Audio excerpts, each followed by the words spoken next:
Hello bachcho, so let's read the question here. So two sides of a rhombus, that is ABCD, are parallel to what lines y equals to x plus 2 and y equals to 7x plus 3. So if the diagonals of the rhombus intersect at the point 1 comma 2 and the vertex A is on what coordinate axis? It is y axis coordinates. ठीक है, तो अब हमें बताने हैं उसके y axis के coordinates क्या हैं. ठीक है, तो अब इसमें बेसिक कॉन्सेप्ट तो हमारा रोम्बस ही है, इसमें ऐसा कुछ है नहीं जो हमें पता होना चाहिए, लेकिन हमें ये पता है कि जो ए लाई कर रहा है वो ए लाई किस पे कर रहा है, मेरा y एक्सिस पे लाई कर रहा है. ठीक है, तो अब लेट ए, हमने सिर्फ ये लेना है कि let A B 0, A and जो हमारा P है वो तो हमें दे ही रखा है 1, 2. ठीक है, इतना हमें पता है. तो अब हमें ये पता है कि जो हमारे डायगोनल्स हैं, वो हमारे पैरेलल हैं. ठीक है, तो diagonals will be parallel to the angle bisectors of the given side. ठीक है, जो भी हमारे एंगल बाइसेक्टर्स होंगे उसकी गिवन साइड के डायगोनल जो है पैरेलल होंगे. ठीक है, अच्छा तो हमें इसमें जरा बेसिक कॉन्सेप्ट जो हमारा फॉर्मूला लगेगा उस पे आ जाते हैं.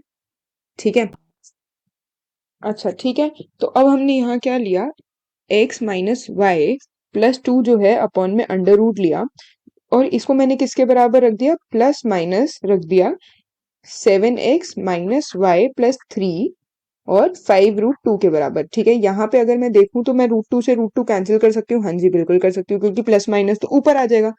अब क्या करना है, मेरे को एक बार खोलना है प्लस से और एक बार खोलना है मेरे को माइनस से. ठीक है, तो चलो खोलो. तो इतना हमने करना है, तो अगर मेरे को प्लस वाला है तो ये वाला हो गया 2x plus 4y minus 7 equals to 0. तो इसका m क्या आएगा मेरे पास, -1/2 आएगा. ठीक है, और अगर मैं माइनस वाले से खोलती हूँ तो क्या आएगा मेरा 12x माइनस 6y प्लस 13 आएगा. अच्छा, तो इसको मैंने 0 रख दिया, तो इसकी मेरे पास m2 की वैल्यू क्या आ गई मेरे पास 2. उसको मैं ले लेती हूँ m1 ले लेती हूँ. चलो, एक को मैंने m2 लिया, उसको मैं m2 ले लेती हूँ. ठीक है, तो अब जो हमें डायगोनल लेनी है, तो लेट डायगोनल, ठीक है, let diagonal D be parallel to 2x plus 4y minus 7 equals to 0. ठीक है, अब ये इसके पैरेलल है और जो हमारी दूसरी डायगोनल है and another diagonal D be parallel to, तो जो हमारी दूसरी वाली इक्वेशन आई थी, ठीक है, 12x वाली, 12x minus 6y plus 13 equals to 0. तो अब स्लोप जो होगी हमारी, जो AP की स्लोप है, ठीक है, स्लोप ऑफ AP क्या होगी, या तो वो आएगी मेरी -1/2 या आएगी 2. अब यही दो मेरे पास ऑप्शन है. अगर मैंने स्लोप्स को इक्वेट कर दिया, अब देखो, अब इक्वेटिंग द स्लोप्स, अब मैं जरा स्लोप्स को इक्वेट कर देती हूँ.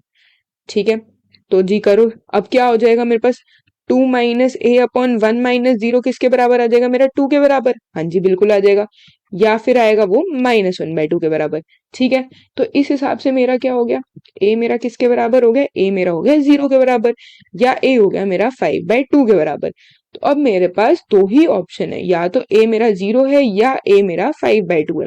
ठीक है, ये वाला कॉन्सेप्ट है. तो अब मेरा फाइनल आंसर क्या हो गया, या तो वो हो गया 0, 0 या हो गया 0 और 5/2.